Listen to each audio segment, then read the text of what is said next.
Wisp Sports Radio, the voice of women in sport. Welcome to Season 1, Episode 7 of the WeCOACH Podcast on Wisp Sports. Every 2 weeks, we sit down with some of the best and brightest women coaches, leaders, and industry experts in the world of sports for fun and inspiring conversation. I'm your host, Megan Kahn, Executive Director of WeCOACH. This podcast is a co-production of WeCOACH and Wisp Sports.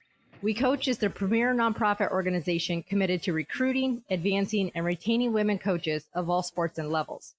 Through our programming, initiatives, and network, we are changing the landscape for female coaches and the next generation of young women who dream of following in their footsteps. We're now going to hear from our Director of Membership, Marcy Cornegay, on some important information and dates regarding our upcoming NCAA academies. Thanks, Megan. I'd like to put some important information out there regarding the application period for the upcoming NCAA Women Coaches Academy and NCAA Academy 2.0. So both academies are held simultaneously in Denver starting May 29th and again on June 19th. Applications and detailed information for both academies are found on our website at wecoachsports.org, and the application period is open now and it will end February 11th. Thanks so much, Marcy. Today's guest has been a catalyst in the rise of acrobatics and tumbling at the collegiate level and currently vying for NCAA championship status. Felecia Mulkey is the current head coach at Baylor while also serving as the department's associate athletic director and senior women administrator. Welcome, Felecia. Thanks so much for being a guest on the WeCOACH podcast. Thanks for having me. I'm excited to be here. And I'm excited because I think probably most of our community doesn't know too much about acrobatics and tumbling. So I am leading us off with, we need A&T 101. Give us the download. Oh, okay. There's a lot to say. I'm going to try not to talk too fast. So acrobatics and tumbling is a collegiate sport, and it's the evolution of different disciplines of gymnastics. So what happened about 10 or 11 years ago is a group of administrators, college administrators and coaches came together, and we noted this need for these opportunities for women at the collegiate level. And there is this a huge amount of young women who are training in the gymnastics skill set. And you can learn, there's several different disciplines of gymnastics: artistic, power tumbling, trampoline, acrobatic gymnastics, and even competitive cheer. The athletic aspects of competitive cheer are tumbling and acrobatics. So there's all of these women training in the skill set, and there was just a huge bottleneck at the collegiate level. And we saw this need for this opportunity. And so a group of people came together and said, there's the skill set here. There is a need. There is a way to fill this need without stepping on the toes of artistic gymnastics. Collegiate gymnastics is already there. There's another place that we can fill. So we created the sport out of the skill sets that are being trained by these young women, millions of young women across the country. So it's the evolution of all of these different disciplines pulled into one. A lot of times when I'm talking to a group and they have no idea, I say, come to a meet and see. Even if you have no idea what's going on, you'll be completely entertained. There's parts of it that look like Cirque du Soleil. There's parts of it that look like group gymnastics. There's a lot of synchronization involved, tons of athleticism. So that's basically what it is in a nutshell, and kind of why we started it. But what a meet looks like, it is in a basketball arena. It lasts about an hour and a half. It's two teams head to head, one on one side of the mat, one on the other side of the mat. And it's real-time scoring. So 6 different events, total of 20 different heats. So the visiting team goes out first and competes, the way it's set up now, competes compulsory acro. And the home team comes out and answers and competes it. And then there's real-time scoring going on. It's really fast-paced, very back and forth, and super entertaining. So and very competitive. But I could go on about it for years. So ask me some specific questions so I can kind of get to where we need to be. Yeah, it sounds super competitive, high energy, so much fun. So they last about 90 minutes in and out. Yes, and it is so much fun. We are at most of our schools that sponsor acrobatics and tumbling. We're either the highest attended female sport or the second highest attended female sport on campus. It is so much fun, and the community really gets involved. So we have here at Baylor, our women's basketball team definitely draws more than we do. But I'm out to get the other Coach Mulkey, right? So she's getting all these people in to basketball. But, we get about 2,000 spectators at each of our home meets. You should have Mulkey 2.0 and you should do a women's basketball. I mean, you have some pull now as administrator, so you should have like women's basketball followed by an A&T meet or something like that and just make it a whole day event. It would be fun. She's a lot of fun. I'll have to tell her that.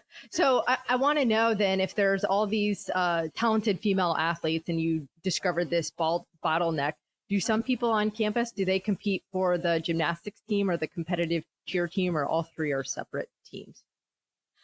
All three are separate teams on our campuses. So Baylor right now, we do not have a female gymnastics team, but we have a Spirit Traditions program and have about 60 people that are part of their program.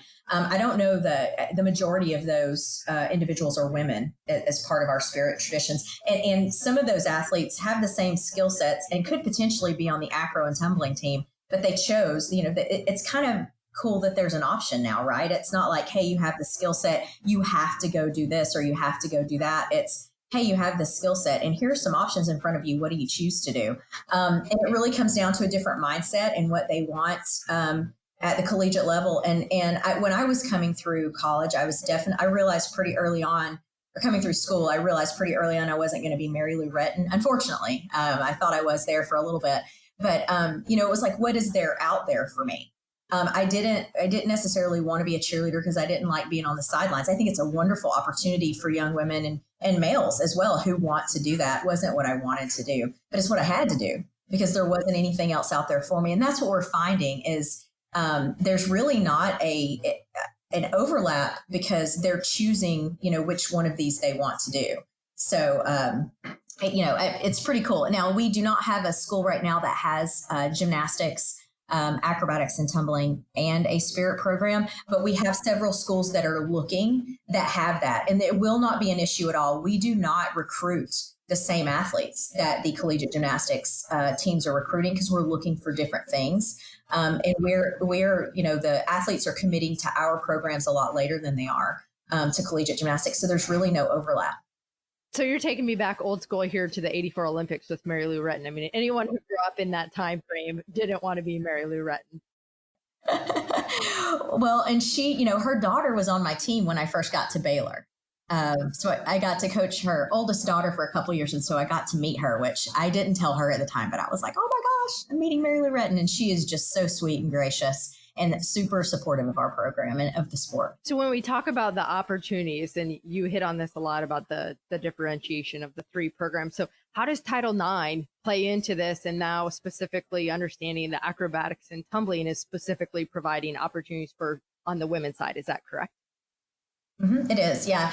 It does play a role, because we are a varsity sport at all of our institutions that start. They're part of the NCATA, the National Collegiate Acrobatics and Tumbling Association. Because we are a varsity sport at all of those schools, this is implemented as a varsity sport, treated the same as every varsity sport. So we are, it's Title IX compliant. It is playing a large role. Another reason for growth too is we have a large roster. So enrollment driven universities that are out there, a lot of Division 2 and 3 schools grow by using their athletic department. And we've grown at that level as well because of our larger roster size.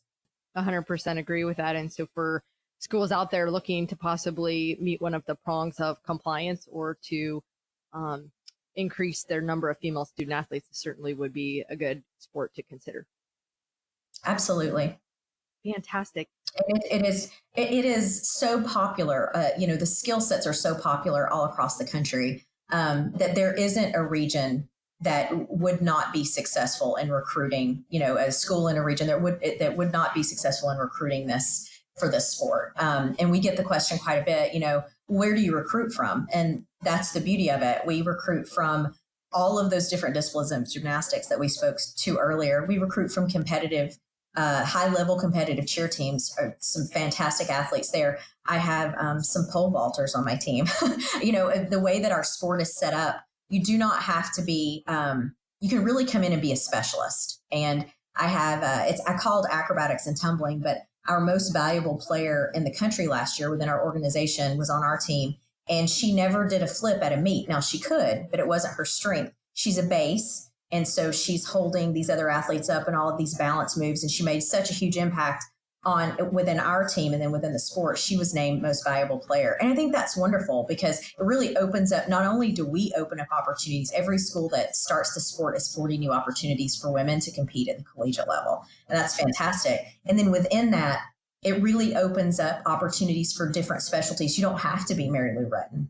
You don't have to have that tumbling. We should probably say Simone Biles now, right? For this new generation, if anybody's out there. But you don't have to be that fantastic, amazing tumbler to be a part of this team. If you have strength and agility and balance, you can play a role because, tumbling isn't for everyone. And then we do have some fantastic tumblers on our team. So the way it's set up and there's 6 different events and 20 different heats. You can have a specialist in some of those areas that can really make an impact in your program. And it opens the doors for recruiting. It's so much fun to go out and recruit and talk about, okay, this is an opportunity that's out there, and watch their eyes light up because you're like, oh my gosh, I could do this. I could continue to compete in college, and then and allow them to know that it's out there. So yeah, it's a lot of fun. I'm pretty passionate about it, if you can't tell. So if not, then if you can't tell yet, you will by the end, I'm sure. Yeah, just kidding. I can certainly hear it in your voice there. And thanks to Janelle Cook for getting us connected on this podcast. I'm so excited for our community to learn more about this because even as entrenched as I am in the women's sports community, I don't know a lot about it. So I'm learning as we go and was learning in prep for this. So I'm super excited for our community to open their eyes about it, and certainly then down to the student athlete level. You hit on talent on your team. I want to talk about the talent on your team because next month you're kicking off your 4th season at Waco, coming off a 41-1 record, which is insanely impressive. Talk about that run there since you've been in Baylor. It has been fun. So this is actually, I'm starting my 5th season. So this is, it's really hard for me to remember it too, because it seems like yesterday that I came here. I was at the University of Oregon prior to coming to Baylor. And, when I took the job at Baylor, I created the program at Oregon. And so when I took the job at Baylor, the program already existed. And it was such the thought of the challenge of coming in and changing a culture if that was needed. And, getting this program to a competitive level, that was the challenge for me and the fun for me when I came in. And I tell you what, the student athletes that were here just made it really easy for me. And they bought in and just worked their tails off and have been super successful since then. So we won that championship that first year, and we didn't bring anybody. I didn't bring anybody from Oregon with me, student athlete wise, but we ended up beating Oregon in the championship that year. And that is attributed completely to the student athletes, in my opinion, that were here. Because, when there's a coaching change, you just never know how that's going to happen. And they really bought in and decided, this is who we are. This is Baylor. This is our standard. This is our culture. And they ran with it and ended up, I think we were probably the less talented team that year, but won the championship. And since then, it's been ingrained in this program, and the upperclassmen are teaching the freshmen that are coming in. This is what we're about. This is how we do it. This is our standard. So it's been fun to watch them evolve. And I think, last year I graduated. This graduating class right now is the first class that I actually recruited to bring to Baylor. To come all the way through. To come all the way through. And I look back like, wow, how fast can it go? But they're just doing fantastic things. And by far, I believe the strongest team in the country mentally and physically, and they just push themselves so hard, and they make me look good. I'm there, I think, for discipline and maybe some structure, but man, those student athletes sure do make me look good. Well, it's certainly their discipline. I misspoke there because I don't want to discredit. I know you're beginning your 5th season because you're coming off. Not only did you win that first championship, you've won 3 straight since then, right? So you're coming off 4 straight national championships. Yes.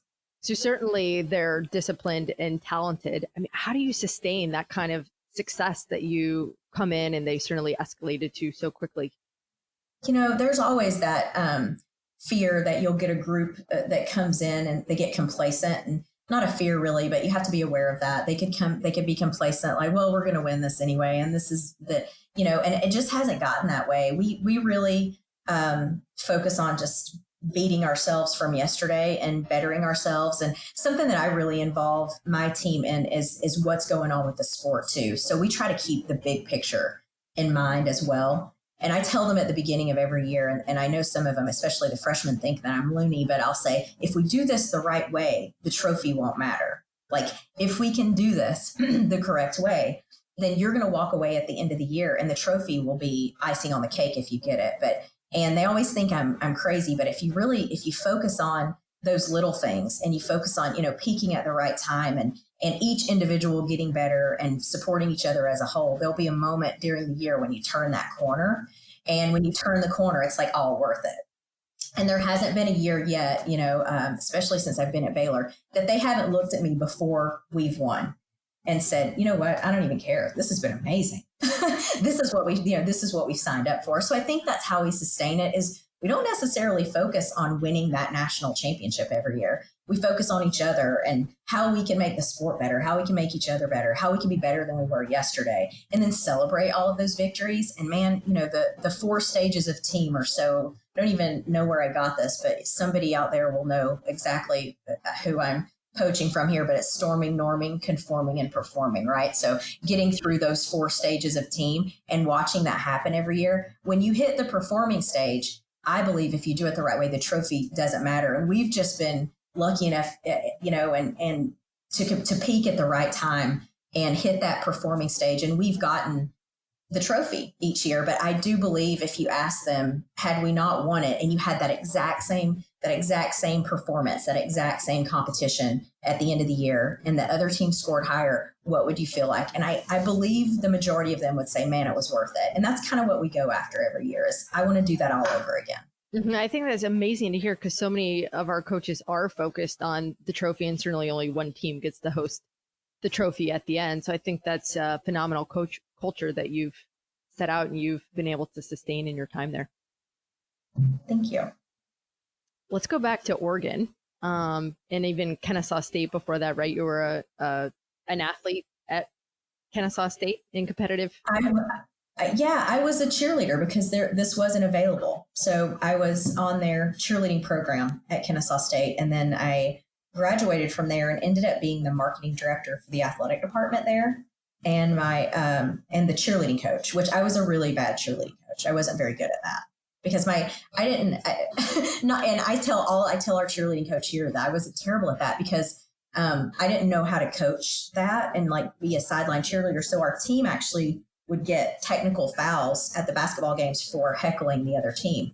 Cause that's all I knew how to teach them was we need to win. So, let's get the roster for the other team and heckle or whatever. We even had the basketball coaches where they would come in and give us a scouting report before the game. So our cheerleaders would know who to yell at.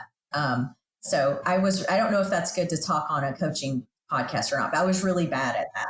I'm a much better coach of acrobatics and tumbling. Right. But you then went on to start the program there at Kennesaw State. Is that correct? Well, Kennesaw doesn't have an acrobatics and tumbling program. I started the competitive cheer program that is there now. And it's kind of gone through a couple of different roles. So the way it happened, I was the marketing director and then the cheer coach. And I wanted, there was a movement at the time that was started by the University of Maryland, actually. They started a movement of what acrobatics and tumbling is now. And they did it in a much different way, but it was basically taking the all-girl or taking a portion of their cheer team and making it, this is going to be a sport because this is competitive. And I, at the time, thought this is what I want Kennesaw State to do. And too long to go into the story with it, but one thing led to another. I was planning on actually getting out of college athletics. I was going to go to law school. I had a different path, and I heard that the University of Oregon wanted to follow in the path of the University of Maryland. And at that same time, if Baylor was talking about following in this path, and there were a few Division II schools, and Quinnipiac University there in the Northeast was talking about doing this. So I reached out to the University of Oregon to do some research, not to get their job at all. Actually, telling on myself a little bit and travel much. I was not sure if Washington or Oregon was the one that was closest to Canada. I was like, I don't even know where that is out there. So anyway, I called Oregon. I ended up talking to Renee Baumgartner, who should not, and serendipity, it's so amazing how things are put in place for us, but ended up talking to Renee Baumgartner, who was the deputy AD there at in the SWA at Oregon at the time. And she never answers her own phone, but she did that day. And I bothered her. I was like, can you help me do this research? I'm at Kennesaw State and I really want to do what you guys are doing. And I did gathered all the information budget wise. And my plan was, the proposal was, this is what Maryland has done. This is what Oregon is doing. And this is what Kennesaw State can do. And as Renee and I finished up our phone call, I didn't know who I was talking to at the time. I mean, I look back and like, why did she answer the phone that day? But she said, hey, good luck with this. And if this doesn't work out at Kennesaw, you should consider applying for the Oregon job. And I thought, yeah, okay. So I get off the phone and I call my brother. I'm like, what do you think about this? And his only response was, I think the Grateful Dead played in their stadium out in Oregon. So for those of you who know anything about Autzen Stadium, apparently that really happened. But that's the only feedback I got about going to Oregon. And then sure enough, Renee Baumgartner came to the cheerleading national championship that year, and Kennesaw was there, and I met with her. And I knew immediately I wanted to work with her. And one of the things that we said is, this skill set is so important, and there's so many young women that want to do it, and they want to do it in a different way. We've got to make a change. And so I took the job at Oregon and drove across the country with my 2 little dogs. And we just got together with the other schools that were starting, that were also part of that movement, Maryland included. And we created what is now Acrobatics and Tumbling. So it's been this amazing journey. And it's not just me. There was definitely a village of women, that really saw this need, that kind of put this together. So that's kind of how I got from Kennesaw to Oregon. And then Oregon was a journey in itself, just working with the way that the uniforms came about, the way the format came about, was just, it's a story in itself about how, you use your skeptics to be your best friends. And I sat down and talked, because people didn't believe in what we were doing. This was so outside the box. And I remember sitting down with a guy, and he's one of my buddies now, man, big fan of A&T. But at the time, he did not care for me. And I sat down with him in Oregon and asked him why, what's going on. And he gave me some feedback that was really, really important. And he is to thank for much of what we have with A&T today, how the format is set up, the uniforms, the way that it looks and the way that it's perceived is a lot to do with that guy giving me some really difficult feedback that I didn't want to hear. Which sometimes can lead to great things. So there's a million different directions I want to go right now, but my head is spinning over here. I'm going to stick with Oregon for just a second. So 4 national championships in 5 years. And just again, apparently everything you touch turns to gold. It looks like, as we look at your career here. In your time there and working with Renee, and for our listeners, Renee now serves as the president of the A&T National Association. So certainly she's spearheading a movement.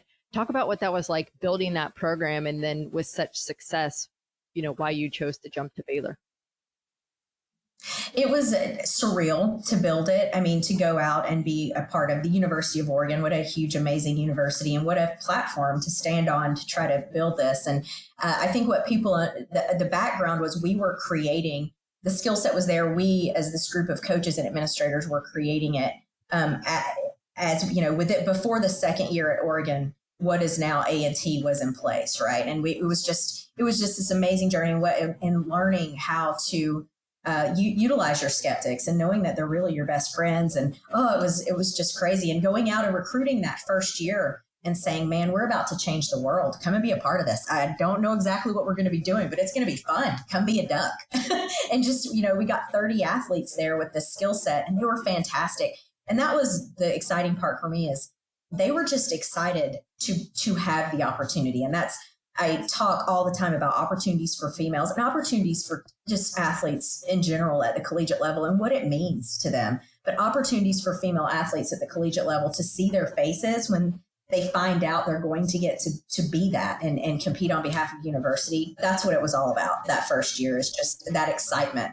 And then just growing that program and creating that culture. was a journey in itself. And we did have a lot of success in figuring out that recruiting piece and putting everything in place. It wasn't that hard to recruit. It's not that hard to recruit. There's so many young women that want to be a part of the sport that they're going to out of the state to any of these schools that are sponsoring it. They're going for the opportunity. But we had a ton of success there. And it was a lot of fun. And when the job at Baylor opened, it was an opportunity for me to do something different as a coach, kind of like I mentioned in the beginning. Instead of creating a culture, I would come in and inherit a culture. And that for me was something as a coach that I wanted to do that I had not been able to do yet. And that was the main reason that I took the job. It was time for me to change, a little bit of a change. And then I thought it might be good for the sport too, to just switch it around a little bit. We were at that point, I think we were at 12 to 15 universities. Now we're at 26 universities that sponsor the sport. So that, my reason for moving back, and then jokingly, but kind of serious, the weather's better in Texas too. So I was pretty excited for the sunshine, but and Oregon's beautiful, and my time there, oh my goodness, I'm so grateful for all of it. And I miss it. And it's such a wonderful place. But for me as a coach professionally, I really wanted that opportunity to go into a place and inherit a culture. And I didn't recruit any of those young women, that first year that I was here. And just to be able to come in and maneuver that, navigate that was a lot of fun and challenging and rewarding.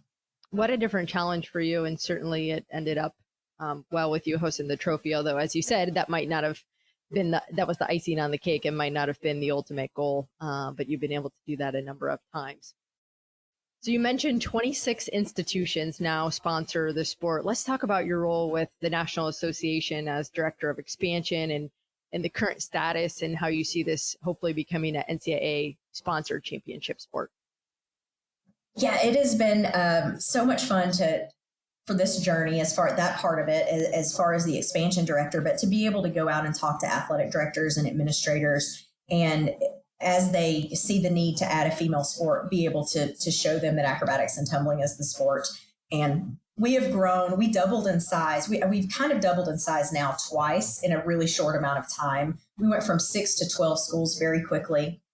And then last year, I wish I had it in front of me, but I think we added 6 or 7 schools in the span of about 14 or 15 months. It is just, there's a need for it in this, the schools, they want to add it. There's a lot of schools in the pipeline that are looking at it because it is a little bit different.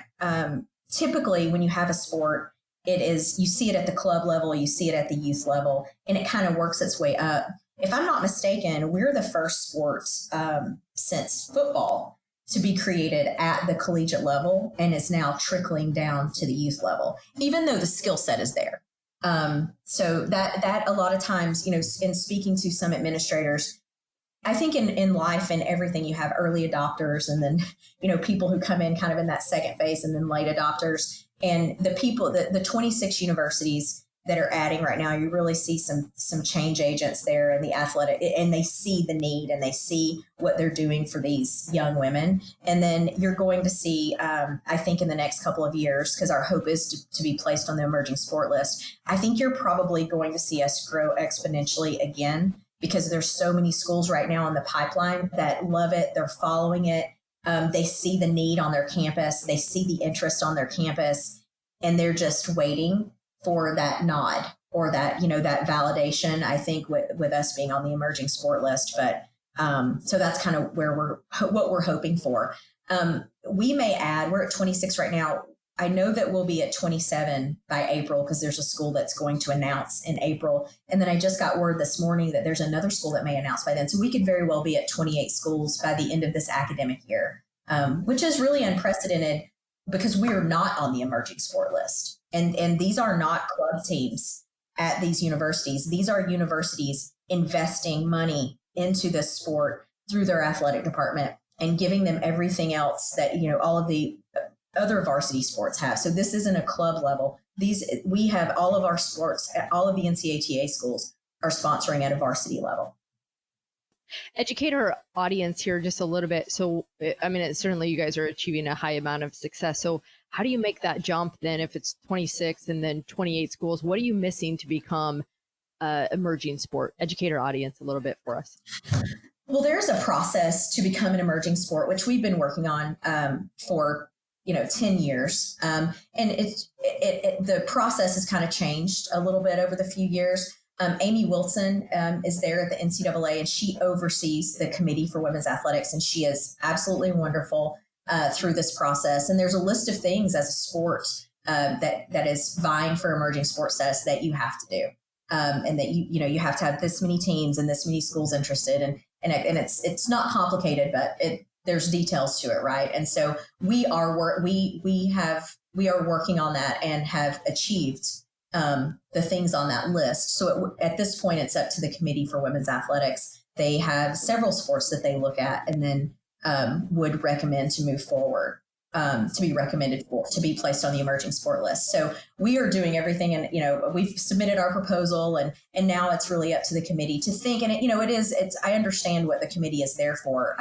They want to make sure that the sports that they are pushing forward or recommending to move forward are going to grow, and they want to make sure that it's legitimate opportunities at each school, et cetera. So they have a really important job, and it is up to them. So as we move forward, and if the Committee for Women's Athletics sees fit, they would recommend us to be on the emerging sport list. And I think we will be at 28 one way or the other, by the end of the academic year, when the emerging sport list validation, I think, is what it's going to be to a lot of people. I think you'll see us move forward really quickly. So we have our fingers crossed that we've done enough to show the committee that we are ready to be on the list. So that's, as our national organization, that's our job. Let's do everything we can to be ready to prove that we are ready to be moved forward. Well, Amy Wilson is near and dear to our hearts, and we're behind you and supporting you every step of the way. And I hope to see positive word from the Committee on Women's Athletics sometime in the near future. Oh, thank you. We do too. And Amy's been wonderful. It's been an absolute pleasure working with her for the past, I think she's been there 3 or 4 years. I'm not sure, but she's just great. So a good group of folks over there. As you know, our organization, we support in the hopes of recruiting and advancing and retaining women coaches of all sports. And we know females make up about 41% of women's teams at the collegiate level as a head coach. In A&T, I believe you have 100% females coaching your teams. So do you guys as a sport understand how rare that is? I do, just because I've been in college athletics my whole life watching that. 100% of our head coaches are female. We do have a couple of male assistant coaches. And, we didn't plan it that way. It's just because I think there's some males out there that are going to be fabulous, head coaches down the road. It's just worked out that way. And it's been awesome to watch. And that's another thing that I'm passionate about. When we started the sport and it's created this collegiate sport, we not only created opportunities for women at the collegiate level to compete, we created career opportunities for women that weren't there. I mean, even for me, they weren't there 10 years ago. And we've seen a lot of our student athletes take advantage of that and follow their passion into coaching. About 73% right now of all of our coaches across our 26 schools are former acrobatics and tumbling student athletes. So a young group, because acrobatics and tumbling has only been around about 9-10 years. And these are 73% are former student athletes. Wow. I did not realize that stat. I'm stealing that from you because that's music to my ears for our industry. So I'm definitely sticking that one in my back pocket. And that's so many times female student athletes don't have an opportunity to ascend to a coaching position because it's really difficult to get their foot in the door. But it sounds like you guys are doing a great job of cultivating that progression. Yes, and still working on that too. I mean, and utilizing your organization was so amazing. A few years ago, I reached out for professional development for myself and kind of told the story of A&T, and the executive director at the time, Marlene, wrapped her arms around us, and it was something that was really important to our organization at the time. Someone to validate what we were doing. And so I've been a huge fan of the organization ever since then, because it was wonderful for us, and we utilize the things that you have to further educate our young coaches as well. And we're starting mentorship, things that we're doing now. And it won't always be like this as we continue to grow. But I have athletes on my team right now that want to coach. So we meet with them a couple of times during the year, 3 or 4 times, and just talk about coaching, and especially when they get up to their senior year, and talk about what it really entails. It's not just being at practice, and try to educate them ahead of time.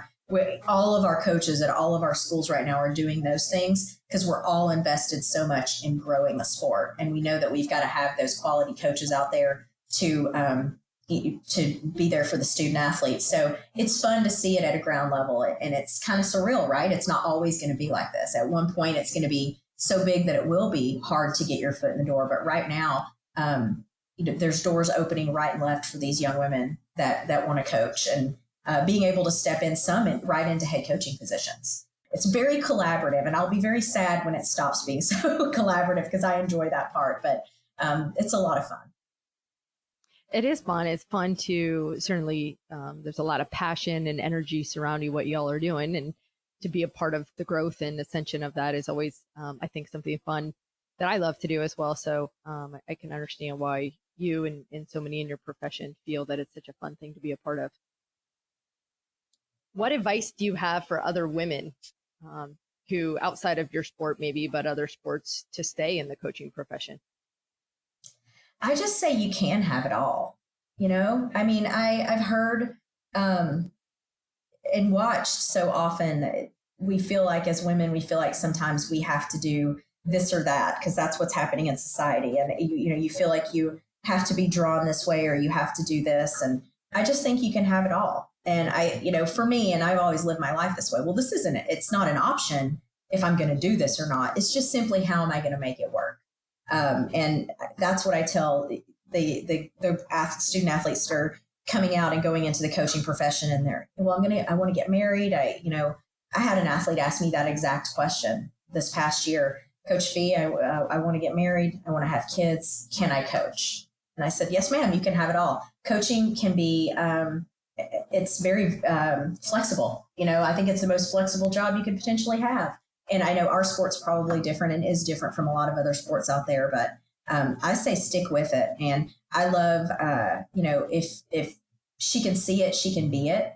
And if we stay in coaching, more females will get into coaching. I just truly believe that. And I know some people can't stay in and stick it out, but man, if we can, we're going to have more and more females stay in it. So my advice would just be, decide you're going to have it all. Don't let it be an option that you're not going to have it all, and then just decide how you're going to make it work. That's how I live my life. That's fantastic advice. I distill that down to one word called balance, or priorities, because I think you can have it all, and you can figure out yourself individually and what's going to set you up for success and to be able to manage and wear all of those hats. So let's talk about, though, the different hats you're wearing. In your recent decision to join the Bears senior administrative team, how does that affect your day to day? My mornings are a little earlier now. Our practices are in the afternoon. So I do, and the leadership here has been awesome my team comes first, and they're all about that. Nope, those student athletes, you take care of those student athletes. So the student athletes aren't hurting at all. They see me just as much, if not more, but I do my administrative duties in the morning and all my meetings in the morning, and then I practice in the afternoon. And it's been wonderful. I chose to do it because I just love a challenge. I love impacting their lives, the student athletes' lives. Well, I do that with my 44 athletes on my team every day. What if I could do things at this different level to maybe help impact other student athletes on other teams? And I just wanted to learn. So when the opportunity opened itself up to me, I said, absolutely, I'll take a jab at this and see. I just want to see it through a different perspective. I think it makes me a better coach to see it through a different perspective. So it's been a lot. My days are a little bit longer, but it's a lot of fun. It's like being in a classroom every day. I learn something new every day. Sure, probably gave you a whole new perspective on coaching and other sports, and being able to look at it from the lens of an administrator, and then also see it from the lens of a coach. And I think it's valuable too, to be in the administrative realm with the lens of a coach, because I feel, and that may be why they open the door for me anyway, but to be able to speak from a coach's perspective in a room where we have a lot, I think it's typical. Maybe now there's fewer coaches in administration. So to be able to speak to a coach's perspective into a room where people may not think about it that way. I hope that's helpful. I hope I can offer that too. Absolutely. And you nailed it on the head right there with that comment that not as many people are in administration who have been a coach or even a student athlete. And so the empathy and compassion that goes along with that, sometimes in the decisions you have to make as administrators, important thing. So we end every episode with rapid fire. I'm going to go ahead and shoot some quick comments or questions out to you, and you're going to come back to me with the first thing that comes to mind. Oh, geez, this is scary. We're going to have some fun here. If you could use one word to describe yourself, what would you say? Loud. Favorite thing to do on an off day? Read. What do you love most about coaching? The relationships. What's your favorite book to read? Anything leadership. Do you have a favorite author? I do, but it's not a leadership author, believe it or not. My favorite author is Stephen King. So it was a toss up there when you asked me the question. I was like, do I go Stephen King or do I say leadership? Because it's both of those. But Stephen King is my favorite author. I love his horror novels are awesome. Wow. Okay. Those might have been at the total opposite end of the spectrum. So absolutely. What keeps you awake at night? Gosh, this is a lot, but making sure that I'm meeting everyone's needs. Like, I don't want to let anyone down. So making sure that my student athletes are getting everything they need from me. So I think that's a interesting segue, because what we didn't get a chance to talk about yet is then when you're serving so many other people, and this is important for especially the female coach population, how are you making sure to take care of yourself? Again, the early mornings. So I spend a lot of, my nickname is Fee. So it's fee time. A lot of that's like a nickname, a thing around me is fee time, but have my fee time in the morning. And I make sure that I just have some quiet time with me. And it's very important. I didn't realize how important that was, but it is very important to have 30 minutes or so for me in the morning just to relax and think and, meditate, if you will. But it's really just thinking and getting myself ready for the day. And then I also I need to sweat. So I have to work out. It doesn't matter how. I can run, I can row, I can do whatever, but I definitely making time to do something physical for me is also a huge stress reliever. So those are the two things that I try to do at the quiet time every day. The movement piece at least 3 or 4 times a week. Those are great nuggets. Hey, I love my Megan time too, so I'm in lockstep with you on that one. Last rapid fire question before we end up here. What is your why? I think it's the journey. I think I probably used that word too much during this interview, but it's the journey and watching the student athletes change and they come in and they think there are limits, that they have these limits, and then watching them break through those limits. And just, the journey in a year is miraculous, but the journey over 4 years is just crazy to watch. So I love to see that. And I love, at the beginning of every year is so much fun because you can look as a coach and where they're going to be by April, but they don't know. So it's fun to watch them go through it and have these aha moments. And I think that's why I do it.